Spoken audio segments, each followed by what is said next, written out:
Hello students, welcome. आज हम पढ़ेंगे संस्कृत का पहला चैप्टर मंगलम। ये चैप्टर से एग्जाम में ऑब्जेक्टिव सब्जेक्टिव दोनों प्रकार के प्रश्न पूछे जाएंगे। तो चलिए स्टार्ट करते हैं। पहला चैप्टर क्या बोले थे? मंगलम पाठ। सबसे पहले पाठ परिचय देख लेते हैं। इस मंगलम पाठ में 5 मंत्र दिए गए। मंगलम पाठ में कितने मंत्र हैं? 5 मंत्र हैं, जो ईशावास्य, काठ, मुंडक, श्वेताश्वतर नामक उपनिषद से संकलित है। इस मंगलम पाठ में कितने मंत्र हैं? 5 गो मंत्र है। और कौन कौन उपनिषद से है? ईशावास्य, काठ, मुंडक, श्वेताश्वतर उपनिषद से संकलित है। उपनिषदों की संख्या कुल कितनी है? याद है किसी को? 108। सही है। उपनिषद की संख्या कुल कितनी है? 108 उपनिषद है। ये मंगलाचरण के रूप में पठनीय है। वैदिक साहित्य में शुद्ध आध्यात्मिक ग्रंथों के रूप में उपनिषदों का महत्व है।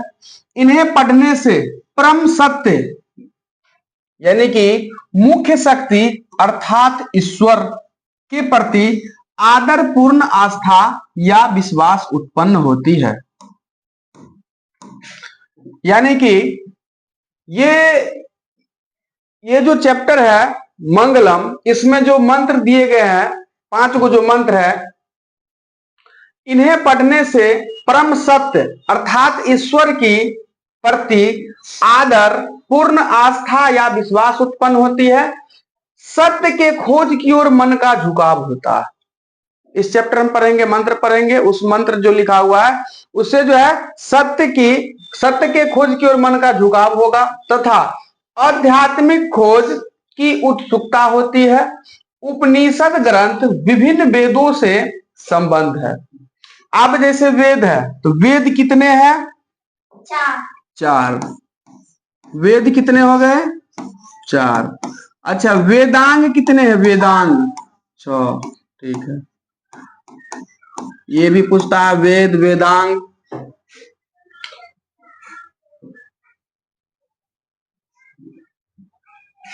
उपनिषद वैदिकवागमस्य अंतिमे भागे दर्शन शास्त्रस्य परमात्मन महिमा प्रधानतया गीयते।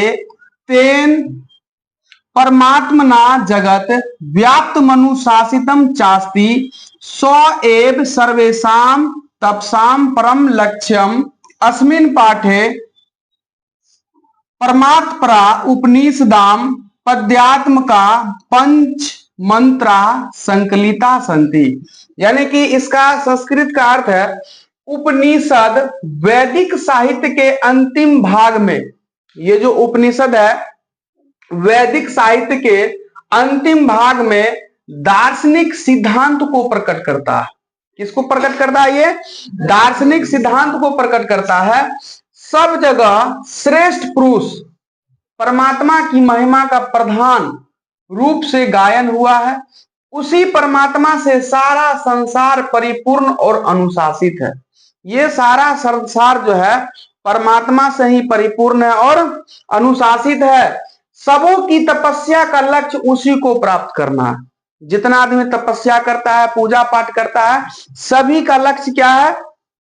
परमात्मा को प्राप्त करना। इस पाठ में उस परमात्मा की प्राप्ति हेतु उपनिषद के 5 मंत्र श्लोक के रूप में संकलित है। क्या मंत्र है? 5 गो मंत्र है, श्लोक के रूप में दिया गया है।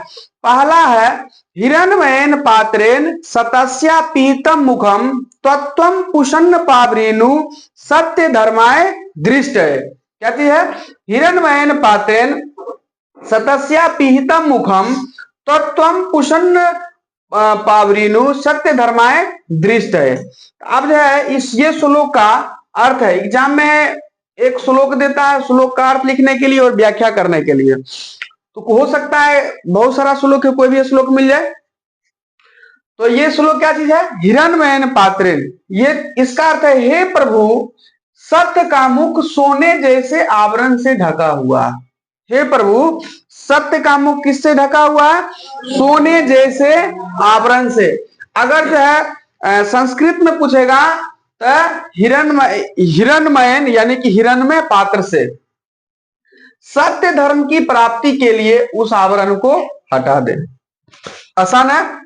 हे प्रभु, सत्य का मुख सोने जैसे आवरण से ढका हुआ है, सत्य धर्म की प्राप्ति के लिए उस आवरण को हटा दें। अब इसका व्याख्या करेंगे तो प्रस्तुत श्लोक कौन सा उपनिषद से लिया गया है? ईशावास्य उपनिषद से। ये ऑब्जेक्टिव में पूछेगा। इसमें पूरा श्लोक, इसमें से एक आध लाइन याद रखना, हिरणमयन पात्रेन, इतना भी याद रहेगा। हिरणमयन पात्रेन कौन सा बोलेंगे उपनिषद?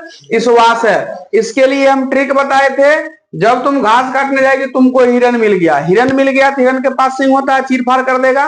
तो घास काटेंगे तो हाथ में रहेगा हंसुआ, वही हंसुआ से हम क्या करेंगे? हिरन का उपचार करेंगे। तो हिरणमयन हंसुआ से याद रखना, ईश्वास है। जैसे याद हो हिरणमयन पात्रेन कौन सा उपनिषद से?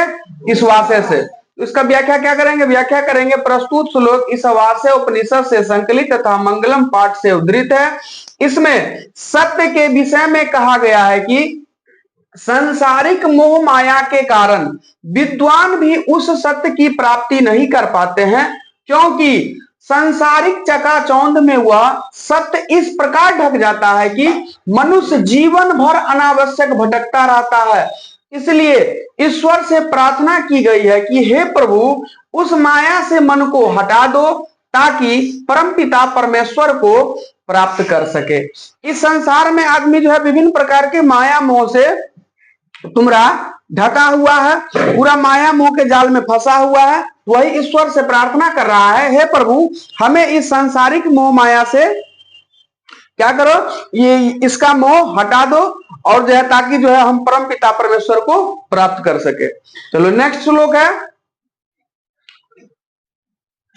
अनोरनियान महतो महियान, अनोरनियान महतो महियान आत्मस्य जंतोर निहितो गुहायाम तम कर्तृ पश्यति भीत शोको धातु प्रसाद में हिमान मात्मना।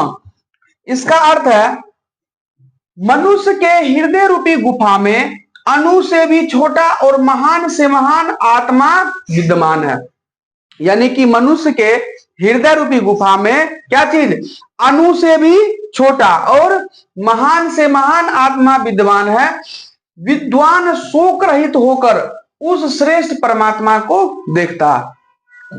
श्लोक है, अनोरनियान महतो मह्यान आत्मस्य जंतोर निहितो गुहायाम तम कर्तृ पश्यति भीत शोको धातु प्रसादान हिमान मात्मना।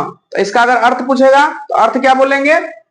मनुष्य के हृदय रूपी गुफा में अणु से भी छोटा और महान से महान आत्मा विद्यमान है। विद्वान शोक रहित होकर उस परमात्मा को देखता है।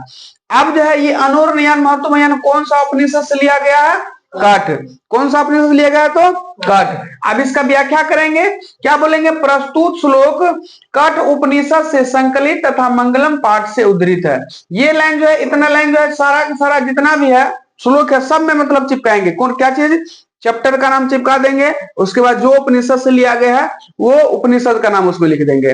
लिखेंगे प्रस्तुत श्लोक कठ उपनिषद से संकलित तथा मंगलम पाठ से उद्धृत है। इसमें आत्मा के स्वरूप तथा निवास के विषय में बताया गया। इसका है ना, क्या था? इसका अर्थ ही था मनुष्य के हृदय रूपी गुफा में अणु से भी छोटा और महान से महान आत्मा विद्वान है। विद्वान शोक रहित होकर उस परमात्मा को देखता है। तो ये श्लोक में ही था। किसके बारे में बोला गया है? आत्मा के स्वरूप और निवास के विषय में बोला गया है। विद्वानों का कहना है कि आत्मा मनुष्य के हृदय में सूक्ष्म से भी सूक्ष्म तथा महान से महान रूप में विद्वान है।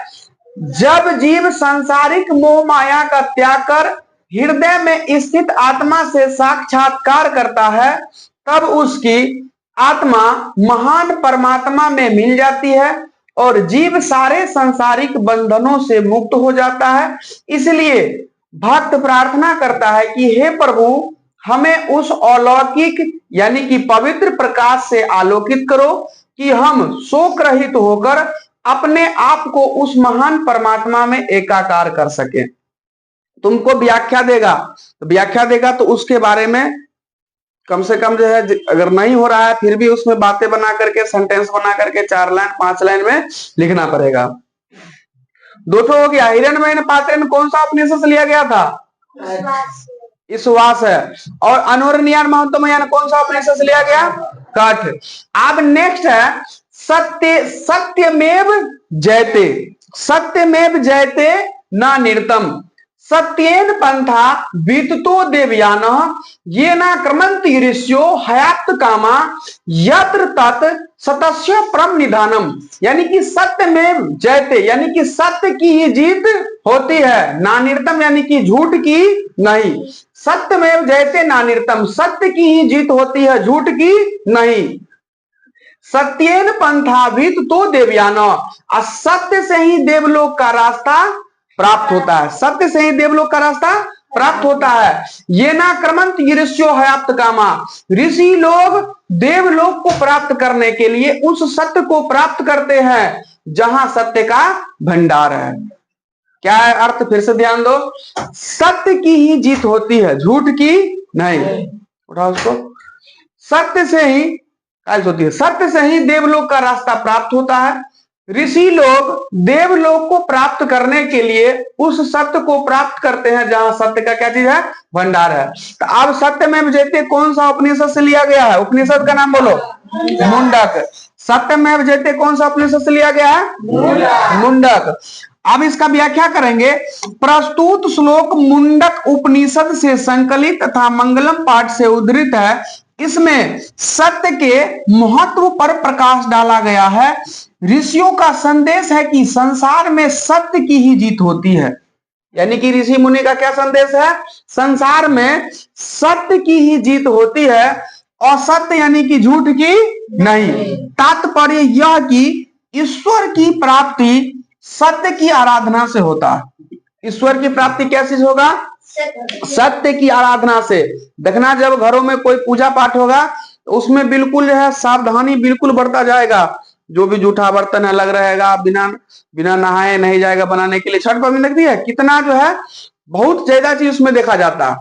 और जो हम लोग का जो है सबसे महान पर्व भी है। आगे देखेंगे।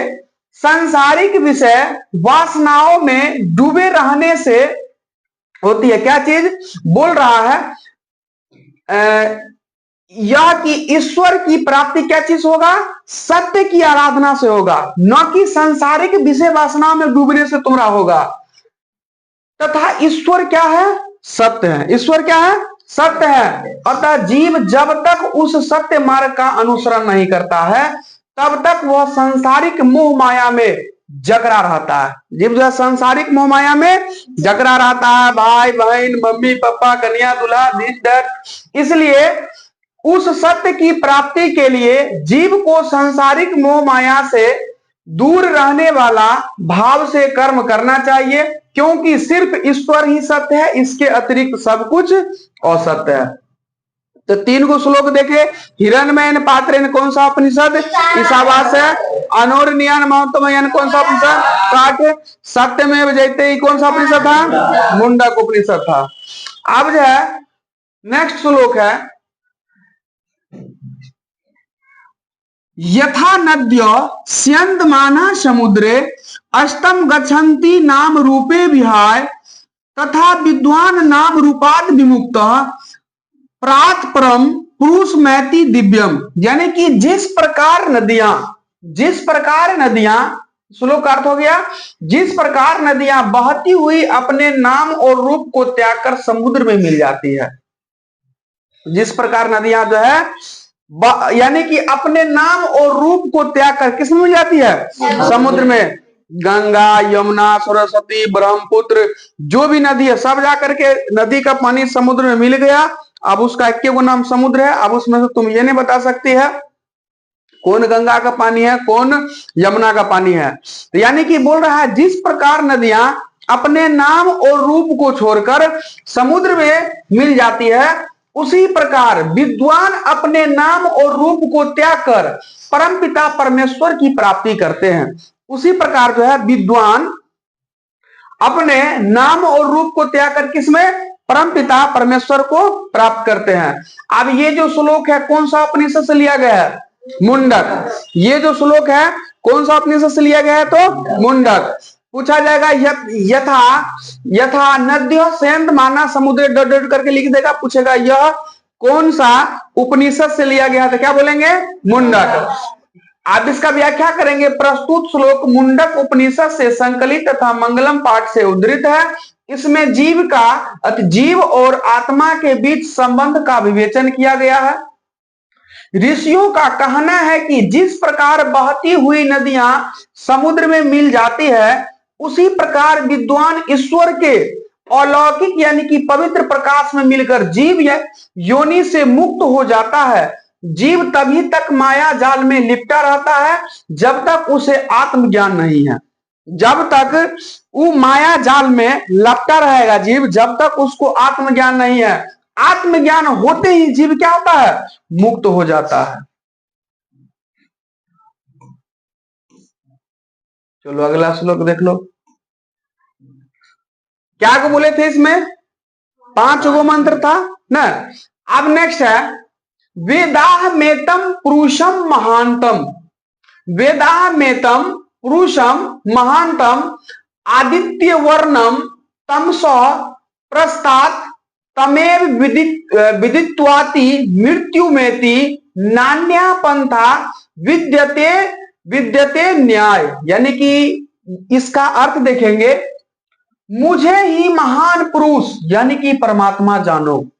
मुझे ही महान पुरुष यानी कि परमात्मा जानो, जो प्रकाश स्वरूप में अंधकार के आगे है, उसी को जानकर मृत्यु को प्राप्त किया जाता है। इसके अलावा दूसरा कोई मार्ग नहीं है। अर्थात आत्मज्ञान के बिना मोक्ष की प्राप्ति संभव नहीं है। आत्मज्ञान के प्रति आत्मज्ञान के बिना मोक्ष की प्राप्ति संभव नहीं है। अब ये जो है श्लोक है, ये कौन सा तुम्हारा जो है उपनिषद से है, श्वेताश्वतर। क्या लिखा हुआ है, श्वेताश्वतर। ये जो श्लोक है कौन सा उपनिषद से लिया गया है, श्वेताश्वतर। प्रस्तुत बोलेंगे, प्रस्तुत श्लोक व्याख्या में इसका श्वेताश्वतर उपनिषद से संकलित तथा मंगलम पाठ से उद्धृत है। इसमें परमपिता परमेश्वर के विषय में कहा गया है। इस श्लोक में क्या बोलेंगे, परमपिता परमेश्वर के बारे में कहा गया है। ऋषियों का मानना है कि ईश्वर ही प्रकाश का पुंज है। ऋषियों का क्या मानना है, ईश्वर ही प्रकाश का पुंज है। उन्हीं के भय दर्शन से सारा संसार आलोकित हुआ है। ज्ञानी लोग उस ईश्वर को जानकर सांसारिक विषय वासनाओं से मुक्ति पाते हैं। इसके अलावा दूसरा कोई रास्ता नहीं है। तो इसमें जागो श्लोक था, सब श्लोक हो गया। बारी बारी से पहला श्लोक हिरण्मयन पात्रन था, कौन सा उपनिषद से लिया गया, दूसरा श्लोक था अनोरनियान महतो महियान, कौन सा उपनिषद से लिया गया, क्या चीज, काठ। सत्यमेव जयते नानिर्तम, कौन सा उपनिषद लिया गया, मुंडक। यथा नद्य सेंत माना समुद्रे, कौन सा से लिया गया है, मुंडक। वेदाहमेतम पुरुषम महानतम, ये किसे लिया गया है, सत्यमेव जयते।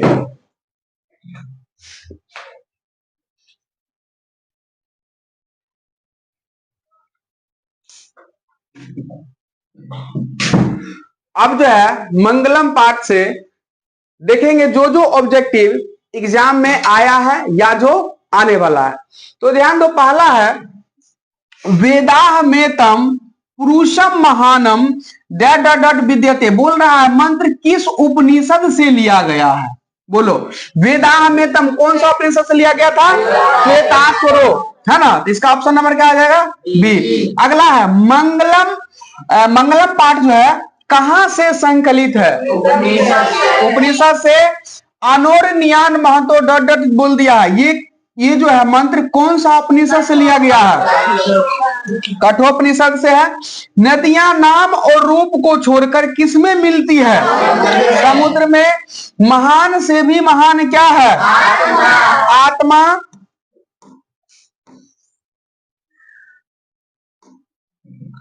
यह संपूर्ण संसार किसके द्वारा अनुशासित है, परमात्मा। यह जो है संपूर्ण संसार किसके द्वारा अनुशासित है? क्या बोलेंगे? परमात्मा द्वारा। सत्यमेव जयते किस उपनिषद का मूल मंत्र है? तो सत्यमेव जैसे किससे लिया गया था? मुंडकोपनिषद। सत्यमेव जयते कौन हो जाएगा? मुंडकोपनिषद। हिरण्मयेन पात्रेण, ये कौन सा मतलब ये जो है मंत्र किस उपनिषद से लिया गया है? ईशावास्योपनिषद। मंगलम पाठ में कुल कितने मंत्र है? 5। सत्य का मुख किससे ढका है? हिरण्मय पात्र से। बोले थे हम सत्य का मुख किससे ढका है? तो हिरण्मय पात्र से। क्या नंबर था? हाँ चलो ठीक है। 11 नंबर क्वेश्चन है सत्यमेव जयते, ये जो है डॉट डॉट किस उपनिषद से लिया गया है? तो सत्यमेव जयते किसे था? मुंडा। किसे? मुंडकोपनिषद। ठीक है। अगला, छोटे से भी छोटा और बड़े से भी बड़ा क्या चीज है? आत्मा। छोटा से छोटा और बोले थे महान से महान। ये जो है अगला क्वेश्चन, नदियां समुद्र में कैसे मिलती है? नाम और रूप को छोड़कर। नदियां नाम और रूप को छोड़कर किस में मिलती है? समुद्र में। अगला क्वेश्चन है किसकी जीत नहीं होती है? असत्य की।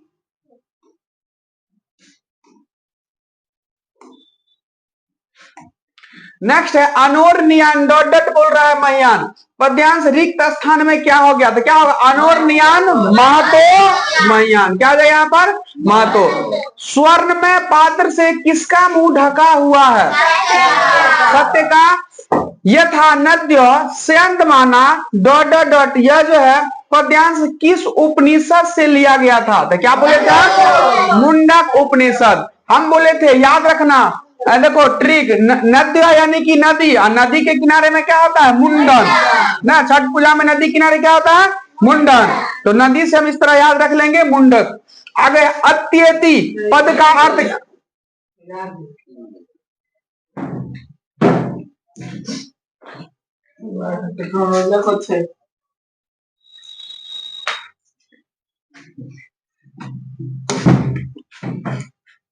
चलो नेक्स्ट क्वेश्चन है अत्येति पद का अर्थ क्या है?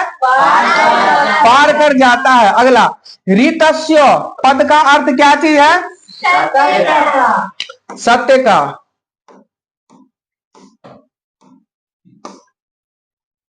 20 नंबर, अपावरीनु पद का अर्थ क्या चीज है? हटा दे।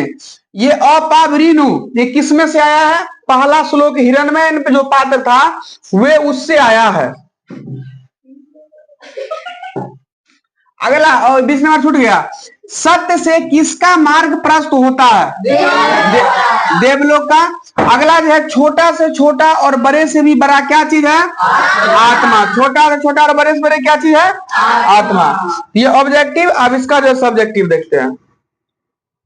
ये सब 2016, 17, 15 इसमें से आते लघु त्रिया। आप देखो लघु त्रिया जो प्रश्न है कितना नंबर में पूछेगा?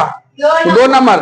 जो भी वस्तुनिष्ठ प्रश्न है यानी कि ऑब्जेक्टिव क्वेश्चन 1 नंबर में, अब लघु त्रिय प्रश्न जो है 2 नंबर में। जो चैप्टर में सुना समझा देखा बस वही बात को यहाँ पर जो है लिखना है, वो भी लिखना है हिंदी में न कि संस्कृत में।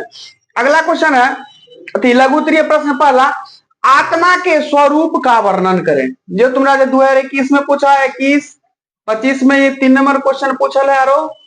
25 में इधर से 2 और क्वेश्चन है यहाँ पर।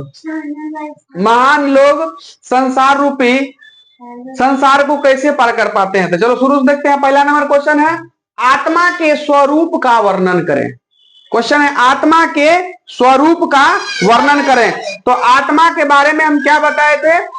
कठोपनिषद में आत्मा के स्वरूप का बड़ी अपूर्व विश्लेषण किया गया है। आत्मा मनुष्य की हृदय रूप गुहा में अवस्थित है। यह अणु से भी छोटा सूक्ष्म है, यह महान से भी महान है। ये आत्मा के बारे में बोला गया था। कौन सा उपनिषद में बोला गया था? तो तुम्हारा जो है कठोपनिषद में बोला गया था जो आत्मा जो है मनुष्य के हृदय रूपी गुफा में अवस्थित है और अणु से भी छोटा है और महान से भी महान, तो आत्मा के बारे में लिखा जाएगा ना, लिखा जाएगा। क्या क्वेश्चन है, आत्मा के स्वरूप का वर्णन करें। हम बोलेंगे क्या चीज, आत्मा जो है मनुष्य के हृदय रूपी गुफा में अणु से भी छोटा और महान से भी महान है। चलो अगला क्वेश्चन, विद्वान परमात्मा के पास क्या छोड़कर जाते हैं। क्वेश्चन है, विद्वान अपने परमात्मा के पास क्या छोड़कर जाते हैं। तो उसका आंसर है, मुंडकोपनिषद में महर्षि वेद व्यास का कहना है कि जिस प्रकार बहती हुई नदियां अपने नाम और रूप अर्थात अपने व्यक्तित्व को त्याग कर समुद्र में मिल जाती है, उसी प्रकार महान पुरुष अपने नाम और रूप अर्थात अहम त्याग कर ब्रह्मा को प्राप्त कर सकते हैं, अथवा नदियां समुद्र में नाम और रूप दोनों को छोड़कर मिलती है। तो ये क्वेश्चन क्या था, विद्वान परमात्मा के पास क्या छोड़कर जाते हैं। तो क्या बोलेंगे, नाम और रूप को त्याग कर। जिस प्रकार हम बोलेंगे, जिस प्रकार नदियां नाम और रूप को त्याग कर समुद्र में मिल जाती है, उसी प्रकार विद्वान पुरुष अपने नाम और रूप को त्याग कर परम पिता परमेश्वर को प्राप्त करते हैं। अगला क्वेश्चन है, नदी और विद्वान में क्या समानता है। क्वेश्चन नंबर 3 है, क्या है क्वेश्चन, नदी, देखो नदी और विद्वान, नदी और विद्वान में क्या समानता है।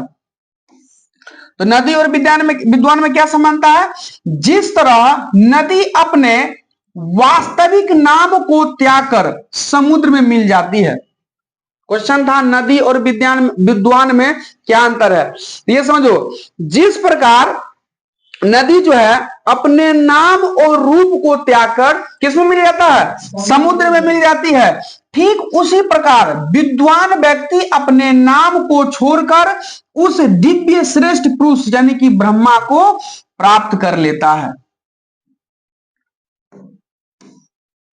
अगला क्वेश्चन नंबर 4 है, आत्मा का स्वरूप कैसा है, वह कहां रहती है। आत्मा का स्वरूप कैसा है। चौथा नंबर प्रश्न क्या है, आत्मा का स्वरूप कैसा है और वह कहां रहती है। तो क्या बोलेंगे चौथा में, कठोपनिषद में आत्मा के स्वरूप का बड़ी अपूर्व विश्लेषण किया गया है। तो किसमें किया गया है, कठोपनिषद में। आत्मा मनुष्य की हृदय रूप गुफा में अवस्थित है, यह अणु से भी सूक्ष्म है, यह महान से भी महान है।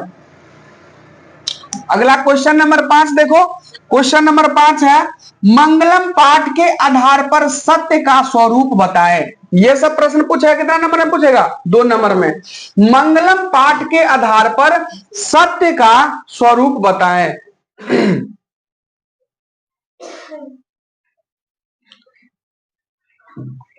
मंगलम पाठ में सत्य के विषय में कहा गया है कि सत्य का मुख क्या चीज से, सत्य का मुख सोने के आवरण से ढका हुआ है। सर पहला ही श्लोक था, हिरण्मयन पात्रे न, सत्य का मुख जो है कौन सा, सोने के आवरण से ढका हुआ है।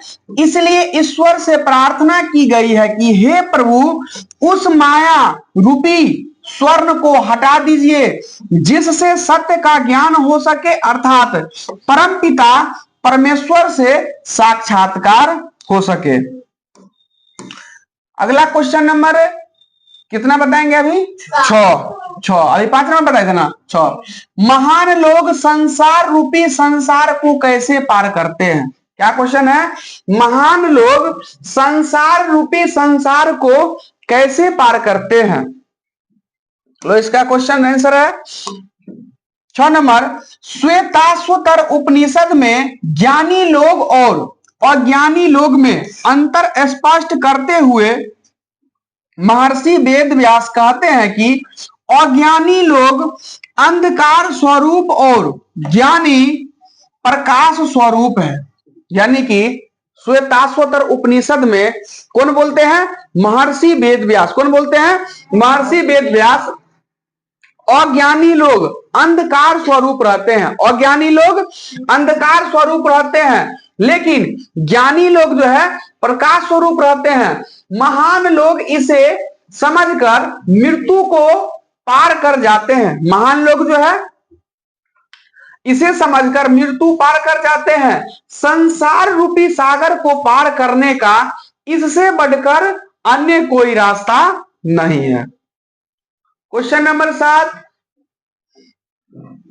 विद्वान मृत्यु को कैसे पराजित करते हैं? विद्वान जो है मृत्यु को कैसे पराजित करते हैं? 7 नंबर क्वेश्चन का आंसर देखो, विद्वान जो है मृत्यु को अपने ज्ञान से पराजित करते हैं। विद्वान लोग मृत्यु को किससे पराजित करते हैं? अपने ज्ञान से। विद्वान अपनी सूझबूझ से हर कठिनाई से सामना कर लेते हैं। विद्वान अपने ज्ञान से उद्यमी को धर्मी बना लेते हैं। अपनी वाणी से सबको अपनी ओर आकर्षित कर लेते हैं। अगला क्वेश्चन नंबर 7, उसके बाद 8।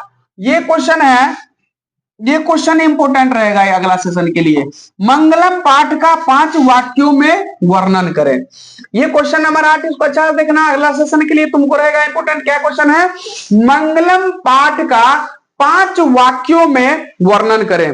तो ये जो मंगलम पाठ पढ़े हैं, इस मंगलम पाठ पर 5 वाक्य, मतलब इसको जो 5 वाक्य बनाना है, 5 लाइन में लिखना है। तो शुरू से स्टार्ट करेंगे।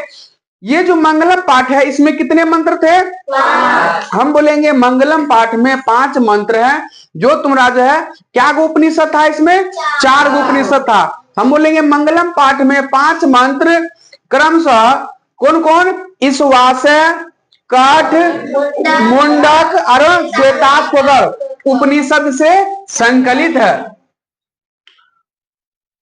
कितना नंबर क्वेश्चन था? 8 नंबर। तो हमको बोलना है मंगलम पाठ पर 5 वाक्यों में बोलना है। तो मंगलम पाठ में 5 श्लोक विभिन्न उपनिषदों से संकलित है। इस पाठ में कितना मंत्र है? 4 मंत्र नहीं है। कितना मंत्र है? 5। कितना मंत्र है? 5 मंत्र है और 4 गो उपनिषद से लिया गया है। ईश्वासय, काठ, मुंडक और श्वेताश्वतर नामक उपनिषदों में विशुद्ध आध्यात्मिक ग्रंथों के रूप में उपनिषद का महत्व है। उन्हें पढ़ने से परम सत्य के प्रति सत्य बोलना है, परम सत्य के प्रति श्रद्धा उत्पन्न होती है। सत्य के अन्वेषण की प्रवृत्ति होती है तथा आध्यात्मिक खोज की उत्सुकता होती है। उपनिषद ग्रंथ विभिन्न वेदों से संबद्ध है। नेक्स्ट क्वेश्चन है, उपनिषद में किसका वर्णन है? क्वेश्चन नंबर 9 क्या है? उपनिषद में किसका वर्णन है? तो अब देखो उपनिषद में किसका वर्णन है। हर एक उपनिषद किसी ना किसी वेद से जुड़ा हुआ। ये जो है जितना जो उपनिषद है, हर उपनिषद किसी न किसी वेद से जुड़ा हुआ है। इसमें परमेश्वर, परमात्मा, ब्रह्म और आत्मा के स्वभाव और संबंध का बहुत ही दार्शनिक और ज्ञान पूर्वक वर्णन किया गया है। और इस चैप्टर से कौन क्वेश्चन इधर जो है ये दिया गया था। क्वेश्चन देखो कब कब पूछा है? 11, 12, 14, 17। ये सब पुराना क्वेश्चन है, ये भी पुराना क्वेश्चन है। ये श्लोक दे दिया और ये श्लोक का अर्थ पूछ रहा है। क्या बोल रहा है? पठित अवबोधनम का हिंदी अनुवाद, मतलब इसका अर्थ लिखना है। पहला श्लोक क्या था? हिरण्मयेन पात्रेण सदस्या पीतम मुखम तत्तम कुशन पावृणु सत्य धर्माय दृष्ट है। तो जो इसका जो अर्थ बताए थे वो इसका अर्थ लिखना है। नेक्स्ट क्वेश्चन है, इधर और क्वेश्चन होगा। वस्तुनिष्ठ प्रश्न, भारत माता आ गया। तो चलो, तो पहला चैप्टर का हम जो है जितना भी श्लोक था, श्लोक देखे, श्लोक का अर्थ, उसका व्याख्या, ऑब्जेक्टिव, सब्जेक्टिव।